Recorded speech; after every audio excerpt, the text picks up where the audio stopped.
বন্ধুরা দেখুন পুরো লাইনে কিন্তু ফুলে ভর্তি রয়েছে এবং ফলও রয়েছে প্রত্যেকটি ডালে।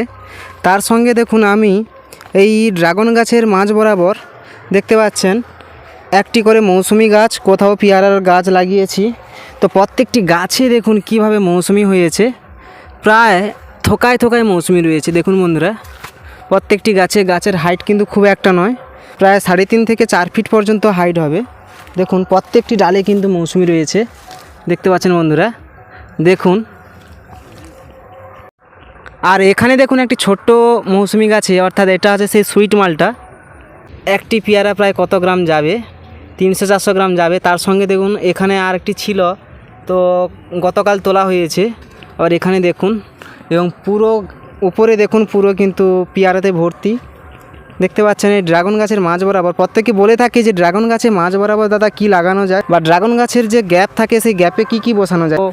আমার মতে মাঝে না কোনো কিছু না বসানোই ভালো, কারণ এই যে দেখতে পাচ্ছেন পেয়ারা গাছটি, এর কিন্তু রুট কিন্তু পুরো এই ড্রাগন গাছের কিন্তু চলে গেছে, ড্রাগন গাছের তলায় চলে গেছে।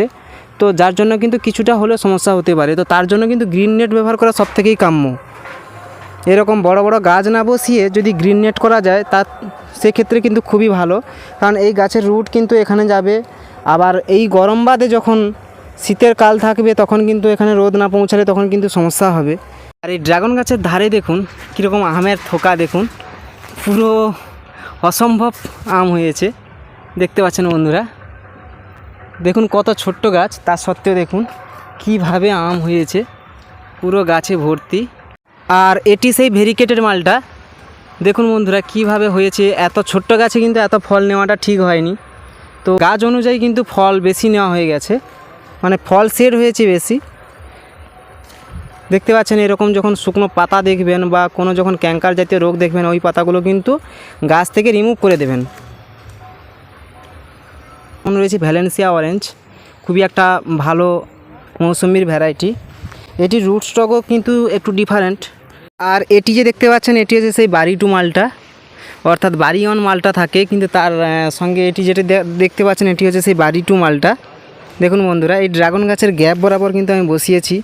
তো আমার মতামতে এই গাছ যখন বড় হবে তখন কিন্তু ড্রাগন গাছের ক্ষেত্রে খুবই সমস্যা হবে, তো না বসানোই সবথেকে বেটার।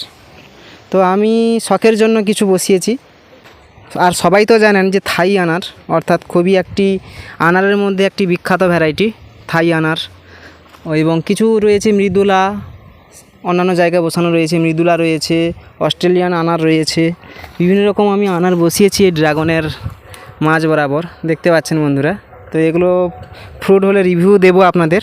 আর এই ছোট্ট গাছে কিন্তু প্রচুর মালটা ধরেছে, দেখুন দেখতে পাচ্ছেন বন্ধুরা প্রচুর পরিমাণ মালটা ধরেছে এই ছোট্ট গাছে, দেখতে পাচ্ছেন। তার সঙ্গে রয়েছে খুবই ছোট্ট থাই প্রকৃতির একটি আমের গাছ, তো এটি 12 মাস আম হয়।